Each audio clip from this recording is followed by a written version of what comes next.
Would Cormac McCarthy get published as a new writer in 2024? Well, I view Cormac McCarthy as a contemporary literary goat. And I'm sure, as you guys already know, the publishing world has been in free fall the past couple decades in terms of the quality they are putting out. The whole idea of meritocracy in the publishing world has been slashed apart by diversity, equity, and inclusion.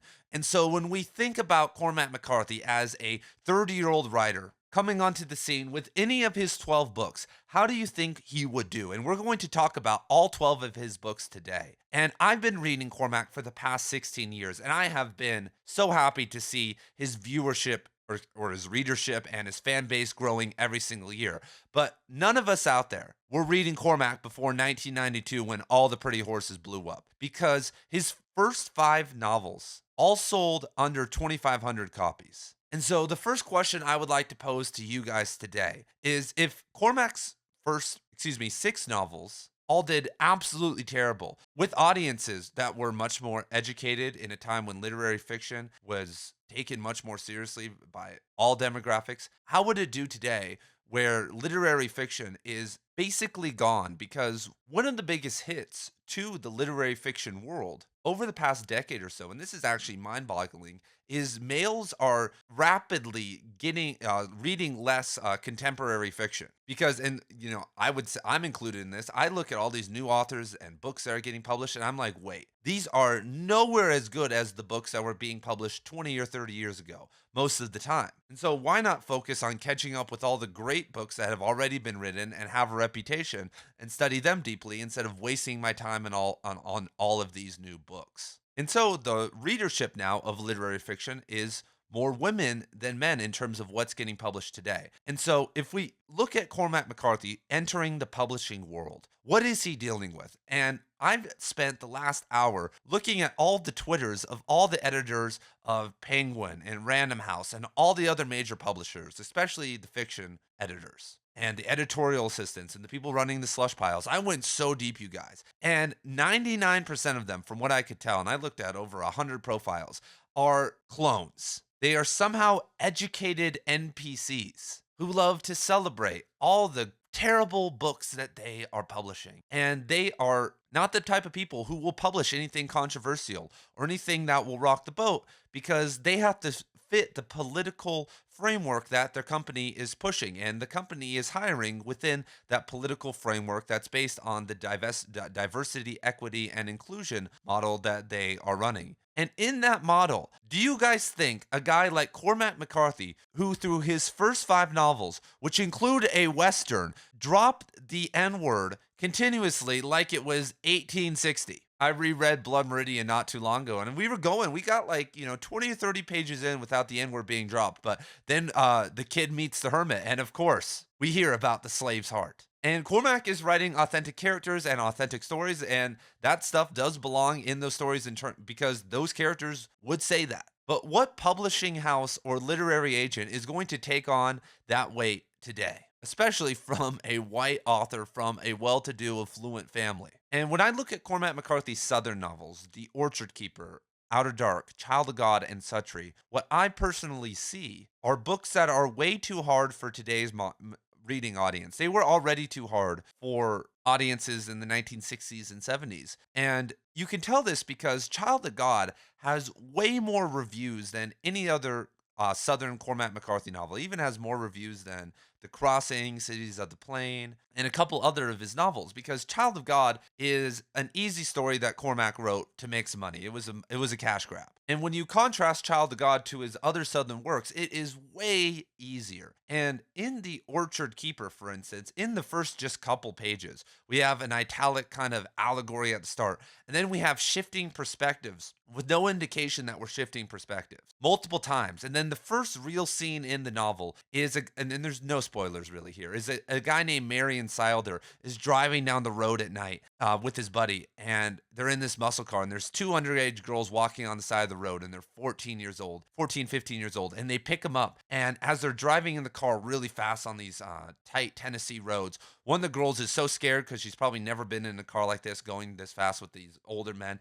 that she pees her pants. And instead of helping her out or booting her out of the car or something like that, they go to a black church and they have sex with these girls in what Cormac McCarthy calls the N-word shithouse. And so think of this editor or this agent. Someone's reading this in the slush pile and they get through this crazy, almost incoherent shifting of perspectives. And then they read that. All right, that one's out. We're throwing that one out. All right, so now we have Outer Dark. The first 150 pages of Outer Dark is just a bunch of characters walking around almost doing nothing. And I love Outer Dark.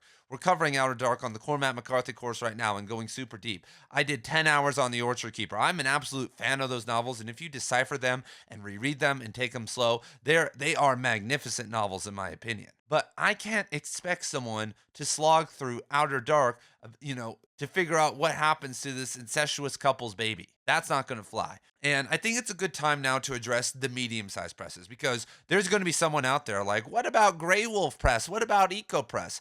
And once again, I advocate for you right now to go look at their most recent publications from new authors. What's the trend that you see with all those different publications? Does it look like those books are rocking the boat, or are they publishing those books based on a non-meritocratic standard, if that's even a word, a standard not based in meritocracy? And the correct answer is Graywolf and Ecco Press, which are still pillars for a lot of literary fiction authors to publish their works, guys and ladies who have reputations and want to publish like crazy things. A lot of those medium to large presses will publish you if you already have a reputation. But we're talking about if Cormac did not have a reputation. And we'll get back to them a little bit later, because I think they may publish some of Cormac McCarthy's novels, but his Southern works, absolutely not. And we look at something like Suttree, which sold under 2,000 copies. And just a quick Child of God, I think Child of God doesn't really hold up in the sense that we're going to get into necrophilia and horror and psychological novels like that. Most modern reading audiences don't want something as weird and literary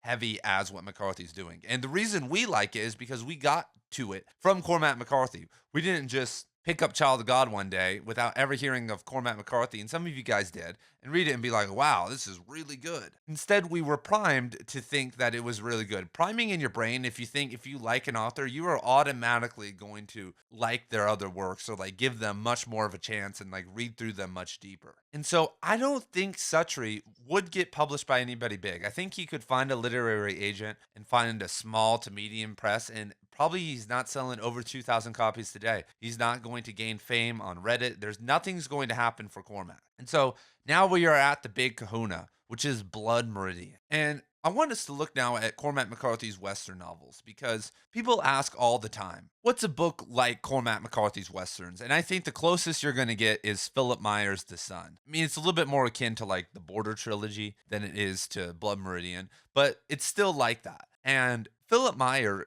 published this one with Ecco Press, but the problem is that he had already published multiple books and worked his way up from the smaller houses by the time he had published this one, I think in 2013. And so he had this reputation online. What if Cormac had no reputation, or a reputation of selling absolutely no books? Would Ecco even give him that opportunity? And the only reason Cormac McCarthy blew up in 1992, as I've talked about on the program before, is the massive marketing push Knopf did to pin him as this tough guy, this reclusive tough guy, this dreamy cowboy for all the ladies, writing these romances about Mexico and all this stuff. And that doesn't fly anymore, everybody. I'm just going to be honest. Women have changed. Men have changed too. The women of 1992 who were in their mid-20s, 25 to 40, someone who'd probably pick that up and want to read that, and the older, 25 to 70, you could say, the people who were really buying those novels, they were born in the 70s, if not the 60s or the 50s. They had a connection to those idyllic figures, to cowboys and that old world. The Border Trilogy only takes place in 1945. That was really, talking about their parents or their grandparents' experiences. And so when we look today at modern audiences, when you talk about Westerns, I hear this response all the time, I'm always advocating for books and Cormac and other westerns. I live in the Southwest, and I don't like westerns. Oh, it's a western. Oh no, no.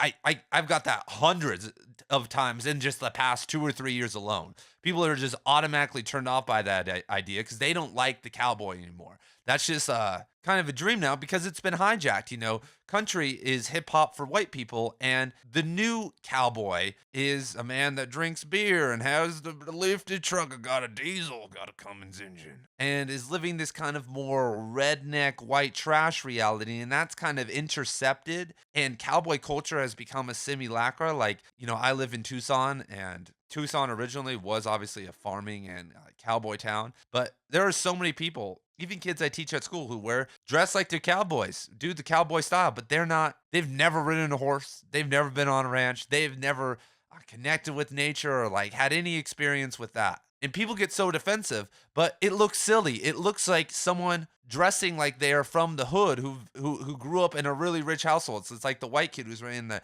8XL t-shirt and the chain and everything, and he's never even been friends with someone who's been poor in his entire life. But if we go back to the 90s, there were a lot more people who did have connection to horses, to farming lifestyle. The housing market hadn't been turned into suburban cookie cutter neighborhoods everywhere yet. I mean, it was obviously happening, but it wasn't as bad. And in their childhoods, it was a big thing. And the anti-hero, the last thing, I don't think anybody gets marketed like this anymore, and especially in the book world. And when it's done in Okay, well, let me just tell you guys. No one is marketed as the reclusive, kind of older white man who is an artist and knows more than everybody else. And that's kind of the image that Cormac has. He's this really strong, scientific man who doesn't need us. I can already hear misogynist. This is white supremacy. He's talking about these cultures, and there's no women represent.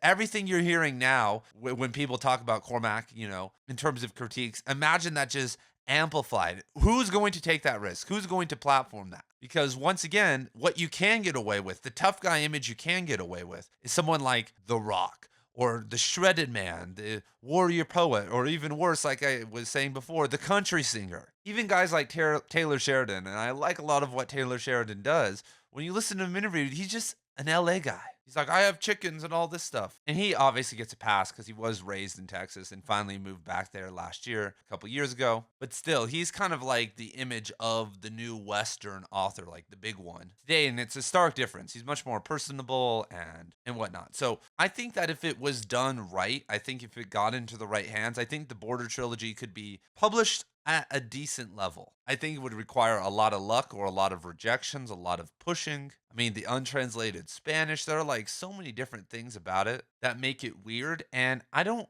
know if Blood Meridian would actually gain trajectory, because the only reason Blood Meridian is popular now is because of the shock art bros. The messed up people who love violence, like those type of people, the Windy Goon people. And they are driving its cult status and word of mouth power. And I know 9 out of 10 of you guys are not that, if not much higher. We have a great community here. And a lot of you guys read books because you enjoy literary merit. But there is a class of people who just like violence, who are just reading it because they like that and they don't care about anything else. There's only one Cormac book they've read, or 2 or 3, and it's The Road, a Blood Meridian, and maybe No Country for Old Men. And Cormac McCarthy's status and persona was reinforced, obviously, by the 2007 movie No Country for Old Men, where Anton Chigurh is kind of this hyper-rational, just super violent individual. And that was given status and legitimacy by the Academy. The Academy Awards, they would not do this today, gave the movie Best Picture. And when you look at the book No Country for Old Men, it's starkly different. Like the dream scenes and the symbolism and actually how a lot of it goes down is different. And that movie was made, and that's why it's, in my opinion, gets worse as I get older. The movie, it's just kind of one of these simple glorifications of violent thriller movies, which is great. But 2 years later, and during the same year, Oprah puts The Road on her book list. And once again, we have just a cannibalistic dystopian novel that's really easy and fast to read. And then we get the movie. And so then there's a double reinforcement and outreach to the shock art bros, the people who just love violence. And now, once again, we see guys like Windy Goon, who that's what he does. He talks about only the violent things. The only book. Do you think he's going to release a 5-hour video on Suttree, everyone, or The Passenger? Do you guys understand how big the horror genre is? It's absolutely insane when you go look at how they can sustain movies and how many shitty movies they are making all the time and people just go and watch them. I have so many students. I mean, it's obviously kind of a low intelligent fare, a low intelligence practice because there are people out there who love the masterpieces in kind of the horror and violence genre. There are movies out there that are great and they have like crazy plots and aesthetics and characterization and stuff that I'm shocked at. Like it's not. I have someone has to force me to watch those things. I have to be like, is it this type of movie? And if they do, I'm like, okay, I'll watch it. And I've been continually blown away by a lot of those movies. But that's not what 99% of the people who like horror, when I like horror movies, that's not what they're watching. And if they do, it's just a pass. It's not change. They're just watching it. That's not changing. They're not being changed at the soul level because they're existing at base consciousness. And that's why they like those movies. And so returning to Blood Meridian, if there wasn't that push, because right now Blood Meridian's big because everyone says, you gotta read Blood Meridian, bro. This is what I do. There's a Comanche scene. You just have to make it 60 pages, man. Just get 60 pages and you'll know. You'll know. But what if no one was saying that? What if you just picked up this Blood Meridian, you start reading 30 pages in, nothing's happening. Marketing and word of mouth power is how books are great. The only reason that All the Pretty Horses and Infinite Jest are right behind me is because of the major marketing push. The only book I've seen that's been marketed better than All the Pretty Horses is Infinite Jest. There were teams of people making 6 figures a year planning how to get that in people's hands and make them crave it and how to explode its word of mouth power for months. Massive teams. The one note that may help Blood Meridian is that there is a kind of resurgence of care about the Comanches. The whole Joe Rogan crowd has gotten into it because he's always mentioning that book, the Empire of the Summer Moon, which is a great book, by the way. And Joe's brought on a lot of authors to talk about the Southwest and Native American history. When those interviews have been great because those guys usually don't get a platform just to talk for 3 hours about something. But so there has been kind of this resurgence, and that kind of is a funnel. That's kind of a different funnel into Blood Meridian. It's the funnel I used not too long ago. I knew a guy who had read that book, and I was like, oh my God, bro, you just come read this. But I don't think that downstream flow would be enough to blow up Blood Meridian at the level that, All the Pretty Horses got to. And also with all the pedophilia, the racial slurs, the violence, I don't know, once again, if anyone's going to touch that. It's kind of one of these things you can get away with now. Like, hey, especially in books, because do you think the Blood Meridian movie is going to be dropping the N-word, everybody? Do you think